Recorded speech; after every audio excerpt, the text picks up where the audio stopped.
Welcome to Timesink, the weekly podcast to let you know what's worth sinking your time into. I'm your host, Sauce, and I am joined this week by Mr. Hummer. What up? And back from his break, Tito. I'm back, and I have one question for Sauce. Who are you voting for this year? 2020 election. That was so loaded. I'll wait. And keep waiting till next week. And Brad. Don't ask me the same question, please. We got a great episode for you this week. This week, we're going to talk about the state of American politics. Just kidding. That was for Tito. We're going to talk about Shazam, Valorant, the Nvidia press conference. I don't know how to say it. That's his question. I'd like to Valorant. I'm like, no, I got to play Destiny 2. Valorant. What is it? I don't know. It's the third I think it's syllable. Valorant. It's Valorant. It's Valorant for sure. You don't know that. It could have been made by a French person. No, it's definitely Valorant. Let me feel all this Valorant. We're also going to talk about High Score, Tenet, and the state of sports games currently right now. So stick around. We got a great show. Maybe. I don't know. Yeah, so since we're a pop culture podcast, I think before we start off with anything, jokes aside, we just want to acknowledge the passing of Chadwick Boseman. Very sad and very surprising. I didn't know he was sick, and it's just shocking when you look at his relatively short career, came on the scene in 2016, how much of an impact he made on the industry. Comic books, all the parts he played, several iconic roles, great actor, and it's just a real shame that we didn't get to see what he would have done with the rest of his career. So I think I just want to acknowledge that, and we can move on to some other things. Thanks, Wakanda forever. Yeah, thanks, Chadwick. Rest in power. All right, Hummer. So you were freaking out in the group chat this week. I just want to say, you want to share with us what you think's worth sinking your time into? Dude, all right. I think I'm going to say the best for last. We're going to start with Shazam. It's a good strategy. Implying that Shazam is not the best. Yes, Shazam, actually, I love Shazam. I'm not going to lie. I'd give it a 4. If you haven't seen it, I'm just going to go straight to the rating. You need to go see it. It's a DC comic movie. It seems like they take a fresh take on it. It's like a not too serious of a movie. It's basically about a kid who's down and out on his luck. His mom kind of ditched him when he was a kid, and he comes into being a superhero worthy of being a superhero. But it's just funny. It's filled with some good. It almost reminded me of like Star Wars when they were good.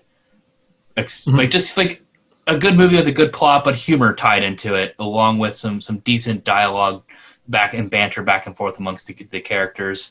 Not like Star Wars as if it was a awesome 3-part epic saga there, but no, I just really enjoyed it. It's directed by David Sandberg. And like Zach Levi was it's just hysterical. I couldn't get over it. Watched that on Sunday, but like I said, I give that a 4 out of 5. I'm saying you need to go watch it. Also, you mentioned playing Valorant. If I was playing Valorant at the end of last episode, there, Sauce, and I did. I picked that up. Fun game, very fun game. Definitely worth playing if you're on PC. One, it doesn't take a whole lot of resources, and it's a very small game file. But it doesn't, like, everybody is kind of calling it like, oh, it's like Overwatch. It's Overwatch. It's nothing. Yeah, is it? Overwatch at all. No? No, it's a headshot friendly game. It's almost one at Counter-Strike meets a little less seriousness, where you actually have abilities. You can counter each other with different characters. So it is cool in that aspect, where each character has, it's basically like 3 or 4 different ult abilities. But before every round, you have a certain amount of money that you can use to purchase either armor, a gun upgrade, or you can purchase these ults, and then you can use them in different combinations to counteract other characters. So it is a lot of fun, but there is definitely a premium on hitting headshots in this game, because a pistol headshot can kill you just as fast as a sniper headshot. Yeah, so it gets it's Just kind don't of play it, Tito. yeah. All right, that's It's just cruel, It's super And- addicting. unfair. I think it's only available on PC. Yeah, I was wondering about it because I saw all the a lot of pro Overwatch players were switching over to this game because it's a hero shooter, isn't it? Yes. Yeah, and it's free to play.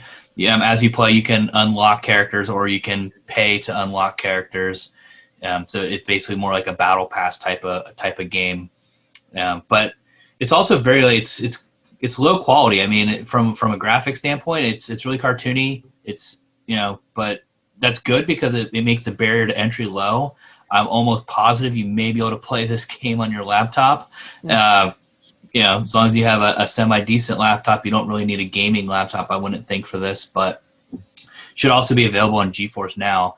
So speaking of GeForce Now, we're in it. This is what I was so excited about today. GeForce, Nvidia had their press conference today unveiling their trio of new GPUs.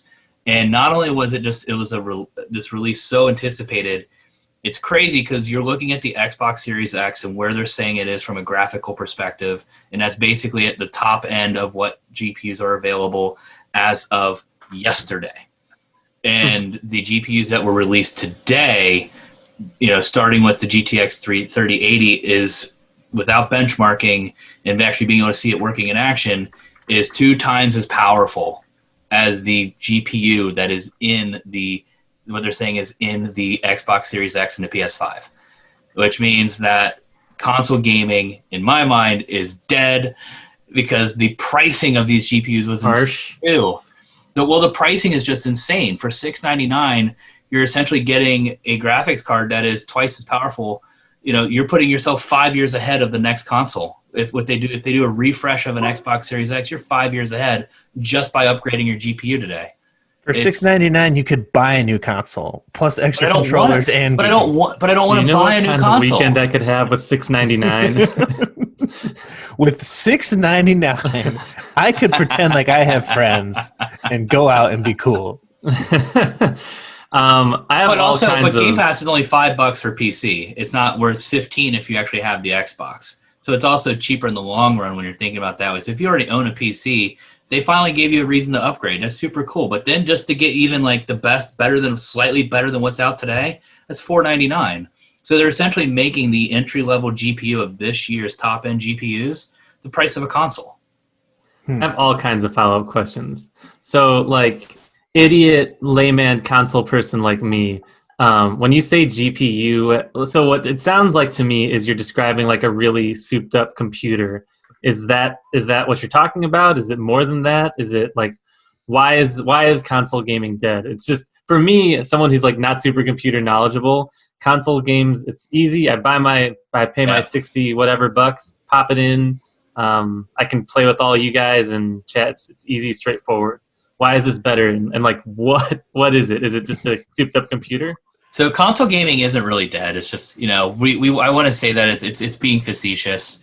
Because at the end, if you really do want to build a gaming computer in today, that's just high end, or in this case, I guess this would be top of the line. You're still looking at spending close to $1,200-$1,300. So you're going to spend a lot more on the hardware up front.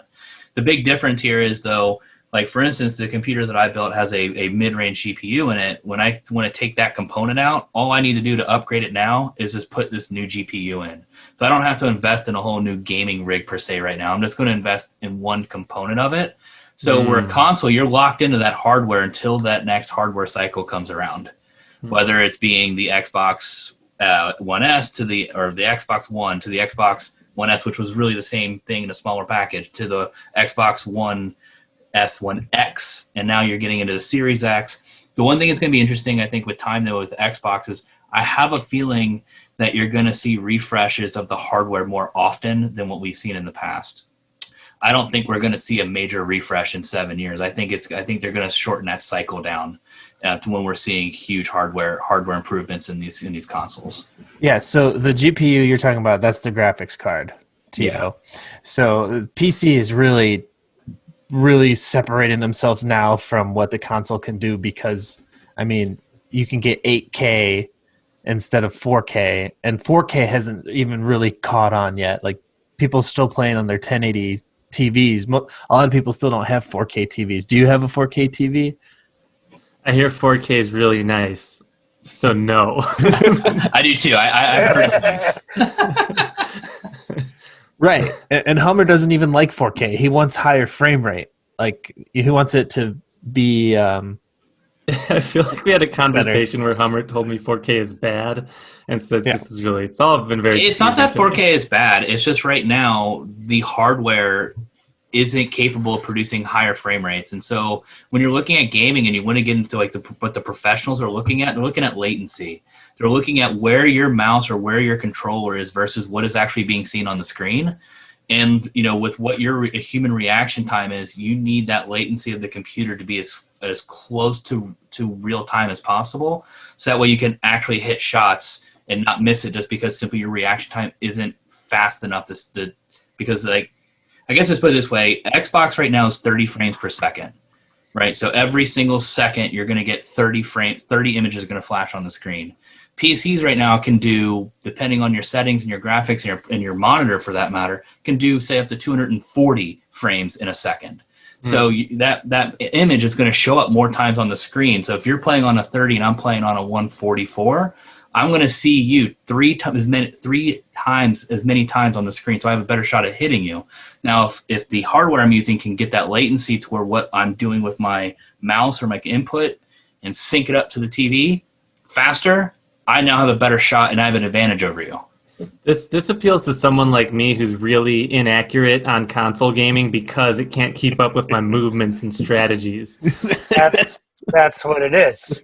I would say, like, the only thing as a console gamer that I'm really looking forward to, something from PC gaming leaking more into console, is game mods.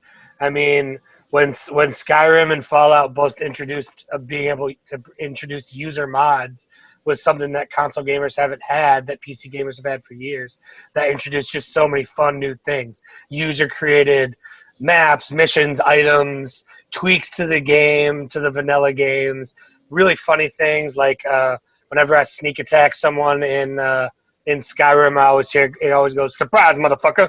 And it's always great. And all my mud crabs are Zoidberg. Like, that is something that my console gaming experience has needed for years, for all mud crabs to be Zoidbergs. Mm-hmm. So, like, with more power in the consoles, we'll definitely see more of that leak over. But that's really the only thing I'm excited for, computer gaming leaking into console gaming, I guess, for me. How long until I'm able to log on is like in like a Wall-E situation where I just have a big chair and I don't have to live in the real world anymore? How far away are we from that? You want to go full dive? Yeah, you want some full dive technology? yeah. You can have that now. I want chips on my right hand and no, you know what? I don't want to go down that road. Dark cream and onion? CEO Jensen. No. I don't know how to pronounce his last name. I think it's Jensen. Jensen Huang today on his thing was talking about how eventually he's like in the next few years, he said he's predicting we're going to have holograms in our living room, that instead of doing our podcast via Zoom, that we're all going to be in a room on holograms. And he said that's all powered by GeForce. I want it now. When I think about holograms in my living room, I'm definitely thinking about it being the three of you guys. Just yeah, that's what I'm talking about. They're already doing hologram circuses right now. Like, instead of doing live animals, they're doing circus animals. So that's becoming common practice there. I don't see any reason I can't hold a Justin Bieber concert in my living room with holograms. That sounds like amazing. If we can't go to concerts, bring me hologram Taylor Swift. I don't know who else is popular. Can we all do like a Twitch stream? Can we all Twitch stream and get on this together and do a Fortnite concert together? We did that. It was awesome. Oh, I remember we did that. I'm getting a note here saying that we're talking about PC games too much. All right, Tito. So, when Xbox has red, blue, green in there, okay. Do we have a producer I don't know about? Yeah, it was me. Steve. Steve's saying we need to move on. So Tito, you checked out some stuff. You haven't been here for a while. I know you got a long list you want to go over, but in the interest of time, just give us some of the good stuff. Wait, time I is have interest? I have like a huge list of stuff that I actually could talk about, but let me focus in on one thing that I looked into. So I've been watching Lovecraft Country. It's been out for like 3 weeks now. There's 3 episodes out. So it's a newer series. It's on HBO, and it's got a lot of the stuff that I like. It's produced by some really well-respected people. So Monkey Paw, Bad Robot, those are both worked on creating it. J.J. Abrams and Jordan Peele are producers. But basically, the general, I won't go into the plot too much because there's like almost immediate spoilers. But the general idea is it takes place in the 1950s, and it follows its main character, Atticus Black. He's like this ripped dude, and he can totally pull off the name Atticus. His nickname is Tick. I feel like you got to be like, I don't know if I could pull off Atticus, but this guy certainly can. So he's you definitely look like an Atticus. That's really that's very but kind not of you. Yeah, you don't look like an Atticus Black. Yeah, okay, I hear you. Like an like an like an Atticus. Never mind. So he's an African American man. He's returning from the Korean War. He's a veteran, and he's coming back to Chicago, where he's from, and he gets a cryptic message from his dad to go to rural Massachusetts to claim his birthright.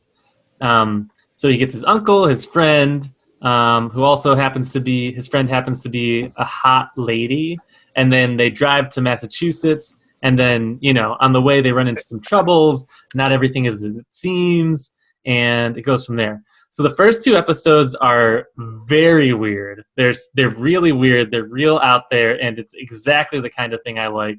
When you think of Lovecraft, obviously it's modeled after H.P. Lovecraft and kind of his stories and his history.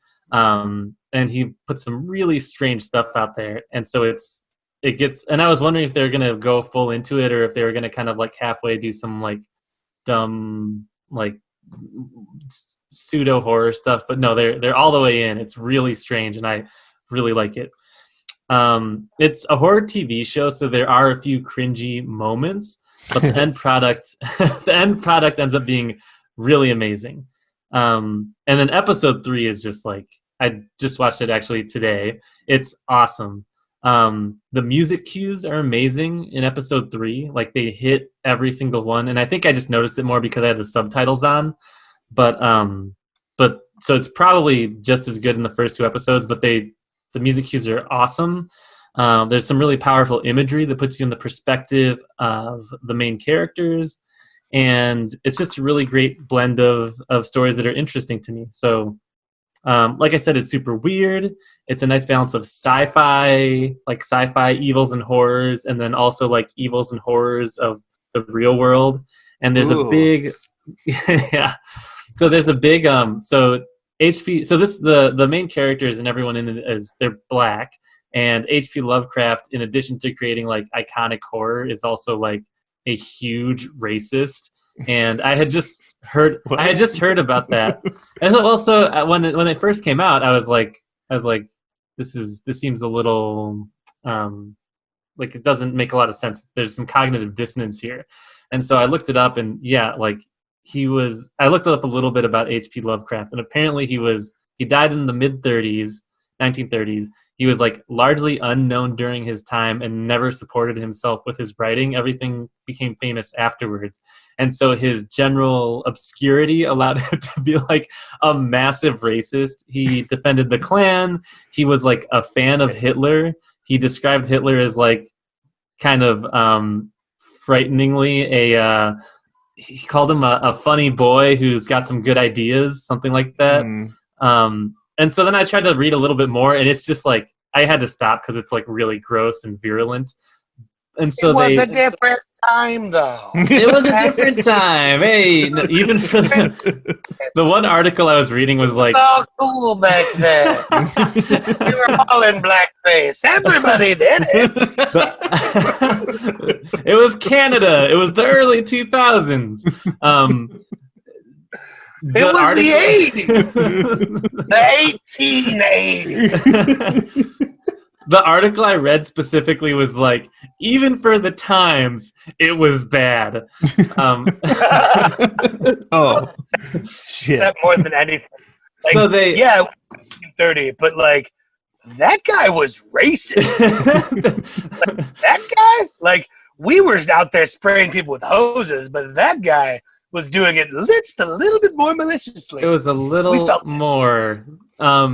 So they do it's a great merger of like, they acknowledge it's a really not clumsy, like a skillful merger of tying racism, like I said, evils in the world, horrors that people had to live through in these times, and like Jim Crow America, with like sci-fi horrors, supernatural evils.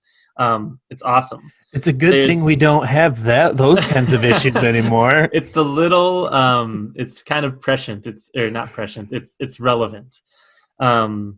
There's for everybody. So on top of that, there's even a great will they won't they in the background, a little Ross Rachel situation that personally appeals to me. So it's I don't quite get the reference. Do you think they will or they won't? Let's put it that way.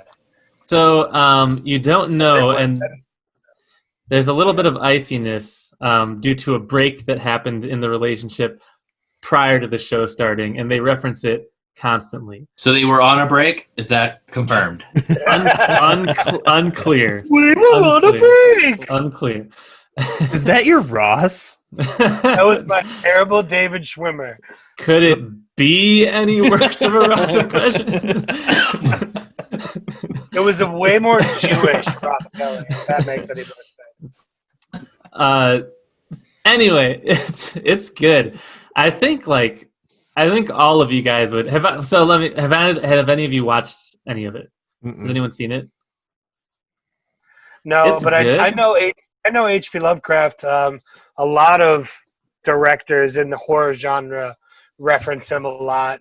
I know Scott Derrickson, who all of us probably know, gave us Doctor Strange, recently left the second Doctor Strange project.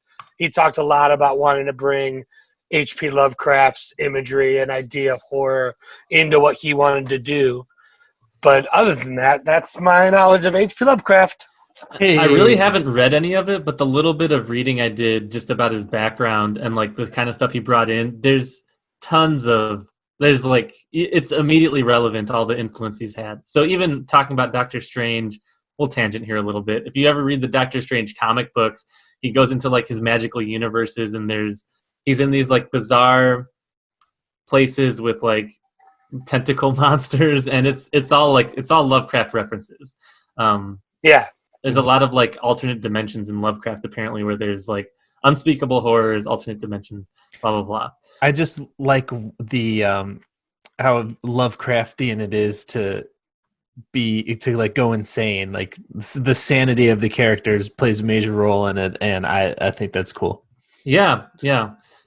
Just so like me in real life. I'm gonna say it's like probably one of the best, maybe the best new show I've seen this summer. Maybe not the last year, but definitely in the last couple of months. I think all three of you guys would actually really enjoy it. I kind of want you to watch the first couple episodes, and maybe we can chat about it next week. You can give me your reviews. I'm gonna throw it out 5 out of 5. Wow, that good already? But you're not done with it.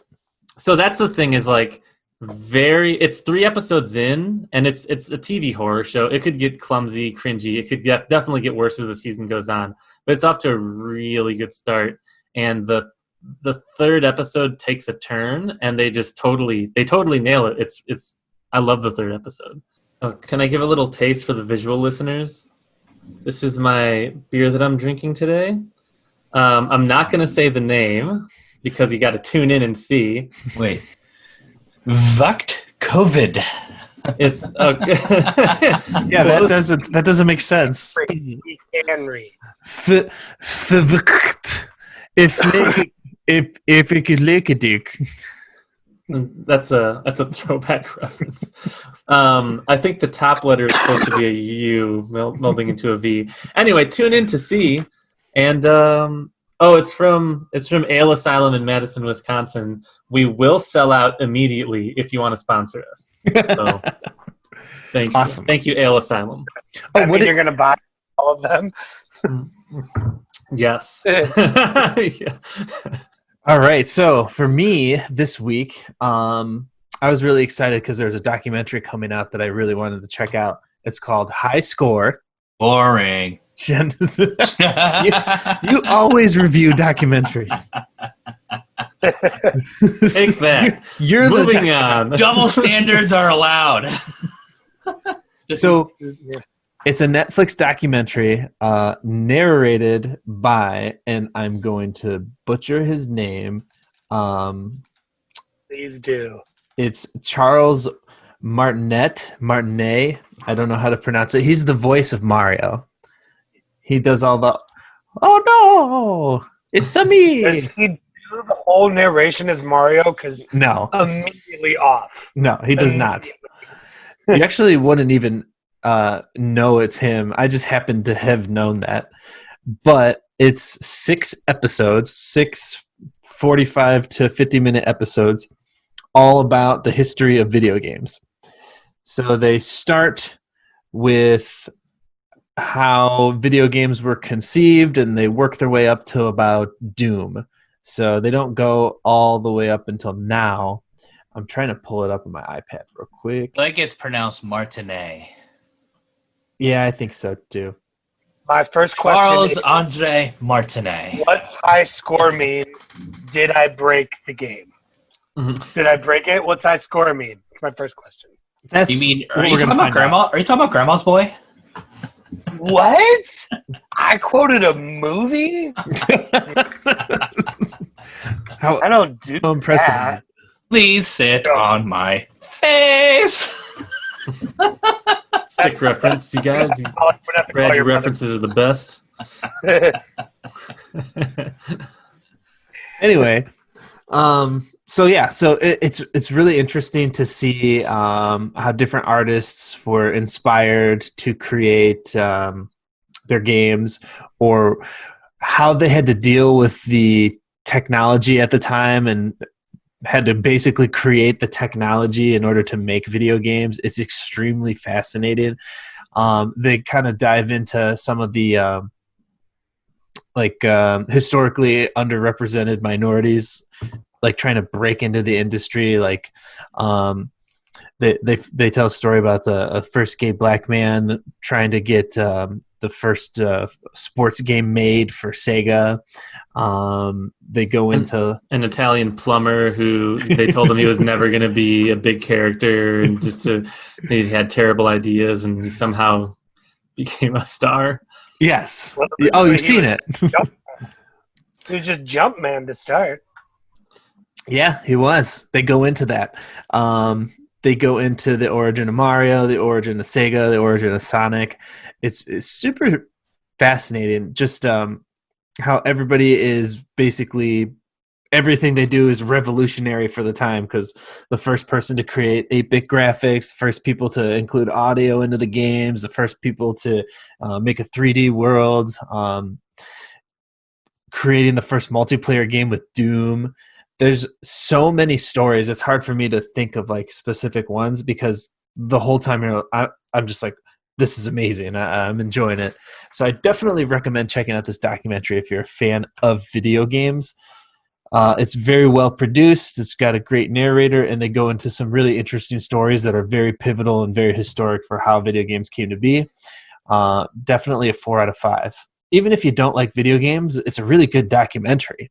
I think video games have a giant impact on our personal lives, but the history of humans as well, because it is an art medium, and it's one of the most the biggest money making industry. It's bigger than movies and TV combined. So yeah, I think you'll definitely enjoy it. I want them to make more episodes, because they end in the 1994 with Doom. So obviously we got, It was like a really early ending. 16 more We're gonna years. jump all the way to the Doom 2016 remake.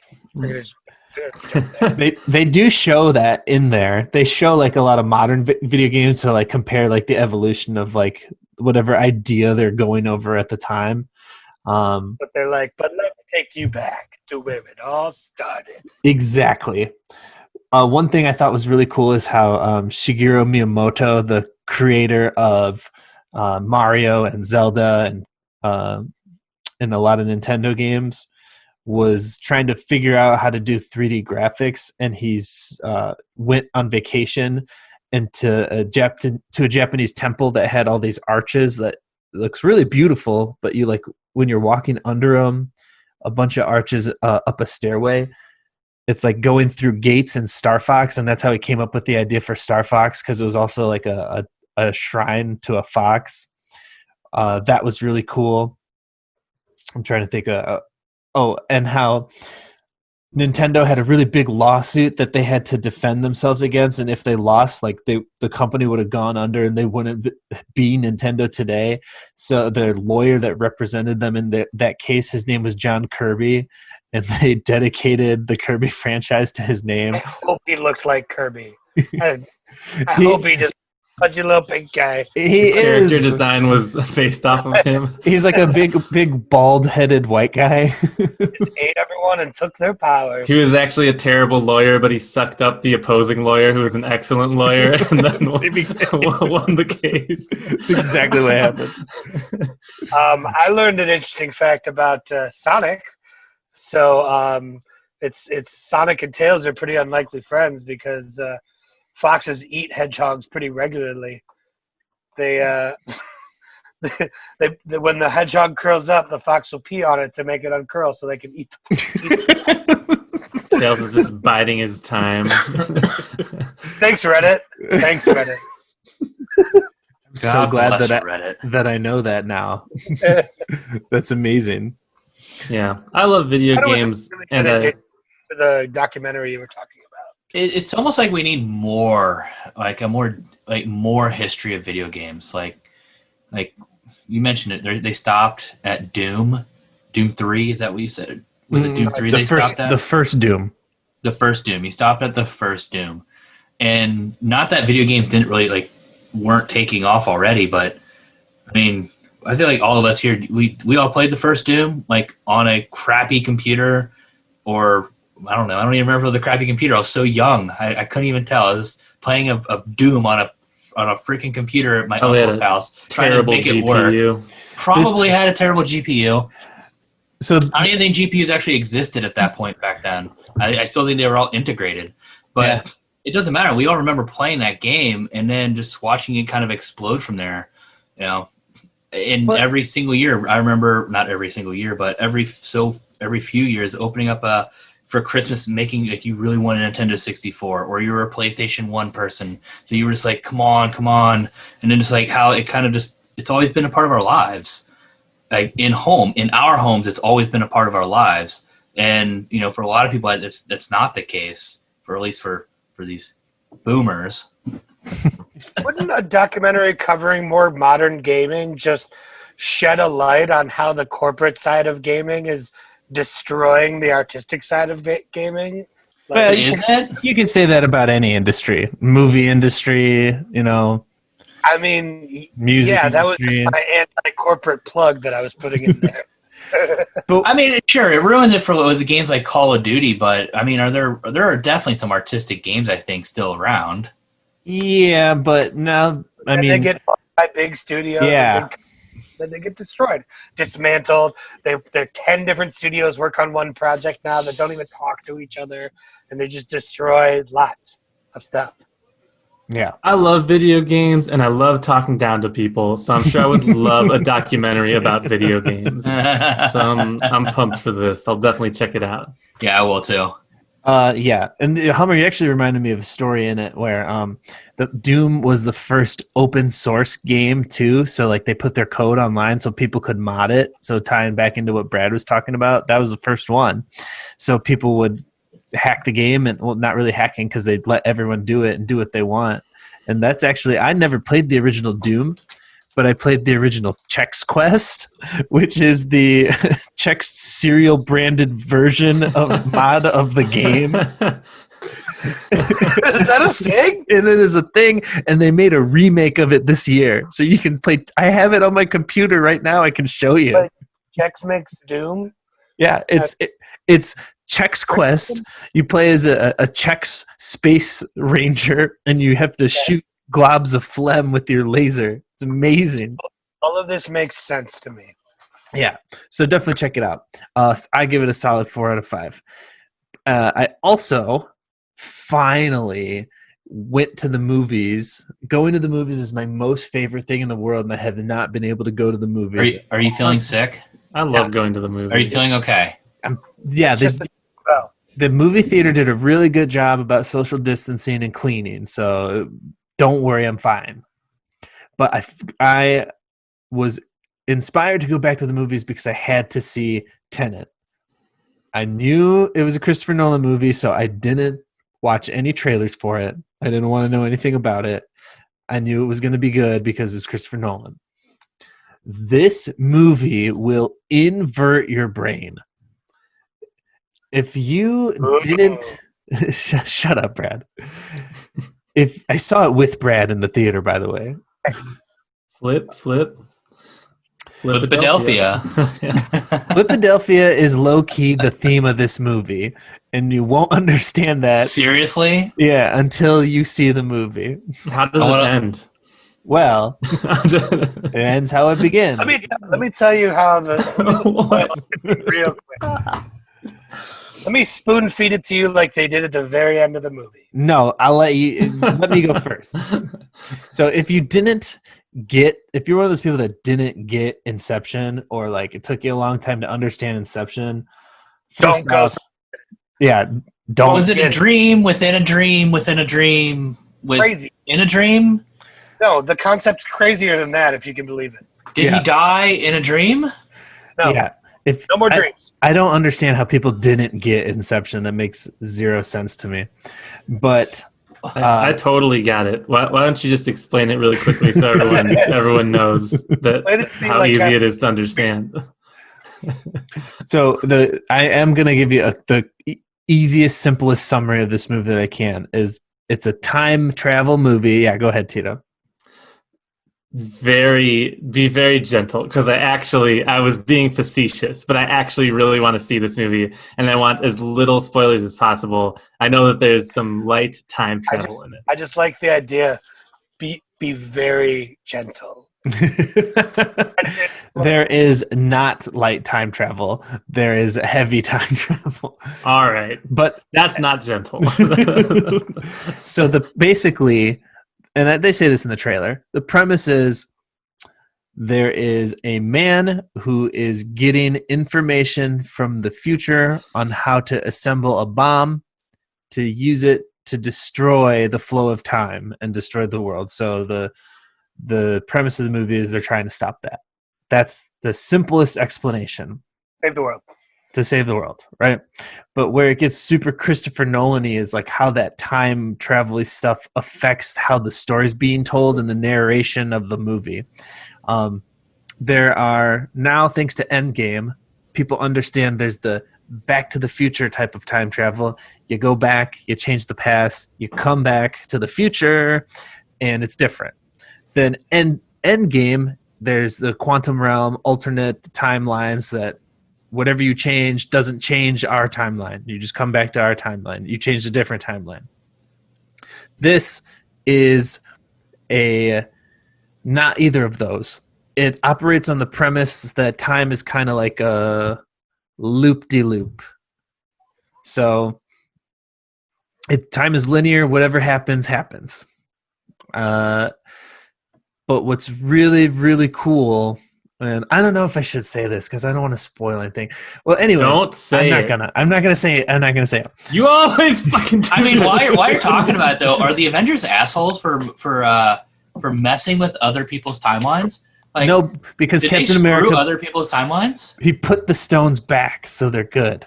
Yeah. So as far as the movie goes, so what's his name? What's Denzel Washington's son's name? I'm looking it up real quick because John Q. His first name is John, I'm pretty sure. Yeah. It is John David Washington. Yeah. So Denzel Washington, one of the best actors of our time. His son, not so much. He's very flat in the movie. A lot of weird and crazy shit's going on. He's just like, hey man, that's happening right now. Cool. But that's Denzel. So his performance is very blah. Like anybody, they could have put any actor in that role, but it doesn't really matter because there's like literally no exposition in the movie whatsoever. It is all 100% action on screen, and the story's being told by what you're seeing, not hearing. And in the few times, this is my only really critique of the movie, in the few times where they're actually saying something important and explaining what's going on, you can't hear it. The music, which I thought was amazing, is really, really loud, and it's really hard to hear what they're saying. But other than that, Christopher Nolan does some insane stuff that I can't even begin. It just is bottling my brain trying to figure out how they filmed these scenes. I'm not going to say much because I don't want to spoil anything, but the cinematography is top-notch, stereotypical Nolan, amazing. But this movie is so fucking good. Oh my God, I cannot stop thinking about it. I got to go see it. Like, I almost didn't want to do the podcast tonight so I could go see it again. It's 100% one of those movies that's going to get better after you know what happened, to go back and watch it again. It's so amazing. I've never been more enamored by a movie while I was watching it. The whole time I just kept going, yeah, oh my God, I don't know what's happening, but I love it. And I was so jacked in the theater. Oh, man. Definitely a 5 out of 5. You'd have to be a fool to disagree with you. Go see that sounds amazing. Let me play that fool. The only real critique that I feel like I'm going to hear from people is that it was confusing and they didn't understand it. But, I mean, just pay attention. Like, it's not hard to understand at all. I agree that the concept itself, when you pay attention, is not hard to understand. I explained it to someone like this. You remember there was a scientific discovery not that long ago that they think that there is a parallel timeline to ours where time flows invertedly, right? I want to take my headphones off right now. That's kind of the concept that I think that they went with when they built this movie. I'm not spoiling anything. You crazy. So my biggest critique with what Christopher Nolan does right now, in pretty much all of his movies, is his storytelling is done through the concept, not through traditional storytelling methods of character development, exposition. Like, the characters literally could be anybody. It's not that they could just be any actor. It's that could be any person. Like, it literally doesn't matter. Robert Pattinson, Aaron Taylor-Johnson, all of them don't matter. It could be anybody, any type of person, any individual, because literally them as people don't matter. The only thing that matters is the concept that he develops and pushing a story through the concept. And I think that's a problem. It still makes an entertaining plot and stuff, but like, all that exists is the concept. There is nothing but the concept. I think is that a bad thing? Yeah, I think that causes problems because, like, it's just a different storytelling. Like, you don't care about any character or any relationship between characters. There's no character motivation, it seems like, until they spoon feed you a plot point. Like, at points when they went to explain stuff, that's when you were saying the music was so loud, right? And that's literally something Christopher Nolan does in all of his movies right now. And he's even getting copycats. Like, I thought that of The Joker, too, where it's just like, let's pump these loud tones at you to cover up the fact that our dialogue is average and we're spoon-feeding you the plot. Like, when they broke down any plan before they went in for their whatever incursion they were going to do every time, it was literally just them walking around a random town with loud music, and then occasionally I think Robert Pattinson was like eating something, but it was like a lamer version of the Ocean's 11 breakdowns. There are some cheesy one-liners, and every time Brad would go, "Ugh," next to me. It makes audible noises. I think that they use that loud music to cover up not great dialogue in scenes that are really dialogue heavy, which is like, for me, because like I love Tarantino movies and very dialogue heavy stage things, I want character dialogue and interaction to drive scenes forward, not just, all right, here's a plan for the next thing we got to do while this loud music is playing. Here, I'm going to spoon feed you a couple things about the plot, and then now let's go have this really awesome action cinematography sequence. I'm not saying it's bad, because it still makes a really entertaining product, but I do think that it's problematic, I guess, when it starts to be influencing so many other people that it becomes a general style of storytelling where character development is just lost, gone. I want to know two things. His best movie is The Prestige. What? I mean, there's so much character development in those movies, though. That's true. Right? I want to know my two whole things. point. Like, so I love it. I want to know what you're gonna give it on the Timesink scale, 5 out of 5. But before that, I want to know: did Robert Pattinson in this movie make you question your sexuality like he did for me? Sexuality, no, but I did think that he looked like a better Bruce Wayne. Like, I was a little sold that he could pull off a Bruce Wayne character because of his character in this. Me too. He straight But you also crushed didn't it. believe me that it was Aaron Taylor Johnson, because I was like, is that Kick-Ass? And you were like, that's not Kick-Ass. I was like, no, that's Kick-Ass, just with a beard. And you were like, nah, it's not Kick-Ass. Can't be. This is the third movie in a row within 2 weeks with Robert Pattinson in it that we've discussed. He's everywhere. I'm a fan now. But he got me. So I'll give the movie a 3 verging on a 4, because Christopher Nolan works are very entertaining. And the concepts are so highbrow, they're fun to kind of like try to break down. And then once you know of what's going on, going back and like noticing things in the background is going to be way more fun to look for, because and that's something I think our style of moviegoer likes, Easter eggs, things like that. It's a different type of foreshadowing, but there's a lot of foreshadowing that they spoon feed you too, and plot points that they spoon feed you after, like, if you haven't figured it out, they spoon feed you stuff. You just have to listen. We went and saw the movie with another friend, and Brad started bashing on the movie immediately, and our other friend was like, "Who hurt Brad?" Because we both loved it.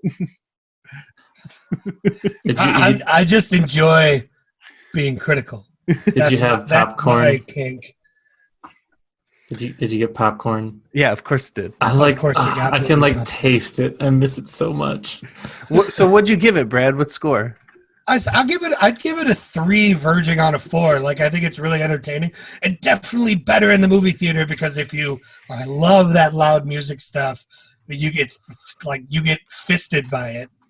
And then like the cinematography is always great. Like, watching stuff be filmed backwards while trying to project that it's actually moving forward was like beautiful at times. Close your ears, Tito. All right, I'm out of here. That's it. All right, Brad, why don't you move on to what you wanted to talk about this week? So late August, early September is always a semi-glorious to mostly disappointing time of year for sports gamers. It's when all of our new content comes out. We just had 2K drop a brand new golf game. Madden 21 is out now. 2K21 for basketball. They have their demo out right now, which means their game release is right around the corner. FIFA soon, NHL soon. All the big titles come out very soon. I got to play a little bit of it. I do subscribe to EA Play, which is EA's version of Game Pass, which is new now on Steam. Is my advertisement for that. EA, give me money. So we will plug your products, EA. I don't feel good about that one. I don't either. And but Nvidia, And What's great Netflix. what's great about being an EA Play member is they do give you early access to things, trials to things, and discounted prices on things too. So I was able to play Madden 21 early. I will say that if you played last year's Madden, it is pretty much a carbon copy with the brand new shiny coat of wax on it. It is a little smoother as far as how the game controls go. They kept RPO plays, which was an awesome add last year, which is run pass option plays. So there's a lot to do within the game. My biggest problem with sports games right now is sports games really started the microtransaction universe that we all live in as gamers right now. And I think that as a community of Madden fans, I've been playing Madden since '95. We deserve so much better from EA.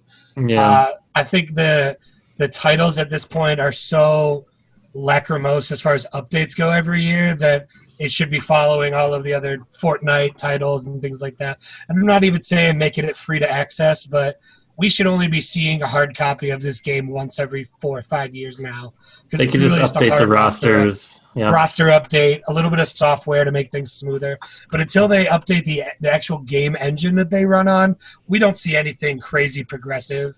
And the game is built around microtransactions, pay-to-plays, especially the game modes they support.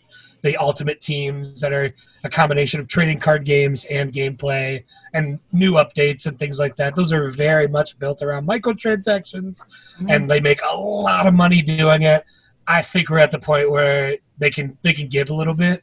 Like, I'm at the point where I don't buy them off release anymore because these games are going to go on sale so often, every 2 months. Guaranteed, you can buy them. Instead of buying it brand new at 60, you can buy it brand new at 30, 35. Eventually, they'll all get added to the EA Play catalog. Like, I didn't buy last year's FIFA. They did eventually add that to the game catalog, FIFA 20. So I expect them to do the same with the others. NHL always gets added the earliest because it does the poorest. But NHL. I just think as a game, it does so poorly that they add it to Game Pass as well. Yeah. I just think as a community, like, they don't attract a whole lot of new fans. You know, I won't pay for a sports game. I'm not going to lie. It's something I refuse to spend money on because in my opinion, it's BS, and EA is the devil. You know why? Yeah. You know why they don't do what you're suggesting and just keep printing games every year? It's because the majority of people that buy the Madden games are people who are like, yeah, I play Xbox. Oh, cool. What do you play? Madden. Oh, awesome. Anything else? Ooh. And I'm not fighting that at all. Like, and they make so much money. So I'm trying to say what they should make less money? What? I mean, EA is like the Facebook of the gaming world. They're just an evil corporation, and everything they do has been to ruin games. Like, look at what they did with Star Wars. I 100% agree, but I've been playing Madden since '95. Yeah, I've bought most years. I spent a lot of time playing it, and like the game mode I play is not even heavily supported as much as it used to be because I just like to hop into franchise mode, do fantasy drafts to build fun teams. I like to rebuild really bad teams and turn them into champions. Get all my favorite players on teams together, and like make 10-year franchises, move to new towns, things like that. Like, that game mode is very. So you are the Cleveland Browns. Don't ever call me that. you take all. Don't ever compare me to anything Cleveland ever. Too far, Hummer. Too far, man. So you're the Detroit Lions. No, I am a Cincinnati Bengals fan, and you should know that by now. Woo! So still miserable, Yeah. but there is a little bit of a shining star to the sports game community. I think the NBA 2K has been such a good game the last couple of years. The gameplay itself is a lot of fun and flows really well. It's depending on playing against new people, they're playing against old people, older players. As either level is a lot of fun because I think you can get accustomed to the game pretty quickly, and the community is huge. It's pretty toxic, but it's huge, and it also is. What gaming community isn't toxic? Yeah, I don't know. I mean, can we be honest, Animal though? Crossing, maybe. 2K Sports is great, and NBA is great because, frankly, it's not EA Sports. And I mean, it's still Activision though. Like, it's supported by the league. This is one of the big things for their professional gaming atmosphere. The NBA itself supports it. I mean, they draft players now. They have teams represented by actual teams in their cities. They get players to move there and like play their game, and they actually play as. It's also not an individual game. Like for their competitive mode, it's 5v5. Rather than 1v1 like it would be with Madden, and they really support their pro gaming league, whereas Madden is just this like tournament style game that is really big. I mean, like definitely really well supported. I mean, I've seen them on Sports Center and stuff like that, but like it's individual play, and it's nowhere near as supported as something like 2K is. But going back to the game itself, it still has problems. Like it really supports its pay-to-play modes, it's microtransactions. If you're playing in those modes and you're trying to grind through, you're going to see how much more miserable it is than somebody who's willing to shell out money for it. But to be one of the top players in the league, you're still going to have to be really good. All the top guys are very talented. Too, they play about 13 hours a day. Like that's a lot of 2K. I could sit down and maybe play an hour, and that's sometimes like one game. Like I think they're not even just like playing one game though. When they're actually practicing. Like there's a practice mode in 2K, NBA 2K20, where you actually practice plays. Yeah. And I was like, because I was getting into 2K for a little bit and trying to do that. I'm like, holy crap! You actually do have to practice in order to get really good at this game. It's not like you can just go and keep playing games because you have to learn the playbook. You have might as well just play real basketball. you find out how much more effective it is to run plays rather than just like run up and down the court. Yep. And when you're running plays and off ball screens and stuff, you play more effectively, and it's really fun. And then you get to learn the different players and where they're good at and where to make your high percentage shots from which players, and you actually get to learn the game of basketball in a crazy different way. Yeah. Back when I played these games in the late 90s, I used to create my own player. His name was Tito. He was 7'8". He had 100% stats all across the board. And, and he could shoot the wet J. Shoot the wettest J. It was so wet. It got everyone wet. He played shooting. It was very moist. But that's not all there is with sports games right now. Being an Xbox user, I've never gotten to play MLB The Show, but it is coming to Xbox next year, not this year. I know from everything I read and everyone I talk to that as a baseball sim, it is fantastic every year. So I'm looking forward as an Xbox user to getting that in the next year. And like I said, for 2K21, 2K put out a golf game recently, which there hasn't been a solid golf simulator in a long time. I've heard nothing but good things about that as well. But my biggest thing with all sports games is I think they're all wait to buys. I think all of them you can wait till they go on sale to buy them at lower prices or until they end up on things like Game Pass or EA Play. I just think that's where they are right now because I don't think any of them are worth their retail value. Just buy the game 2 years later when it's like $2 at GameStop. My God. And but then you're talking about rosters and all that stuff. Like, there's no way. Don't worry about the rosters. Just waiting 4 months is hard enough. Are you saying Rastas? Or because you should still worry about them. But yeah, that's where I think the state of sports games is for sure. Awesome. So that's what we thought are some of the things that you should sink your time into this week. Make sure to hit us up on the social medias, on Facebook, on YouTube, Instagram, and subscribe to us on your favorite podcast service. And we'll see you guys next week. Bye. Don't you steal my wave. I waved first. No, you do this.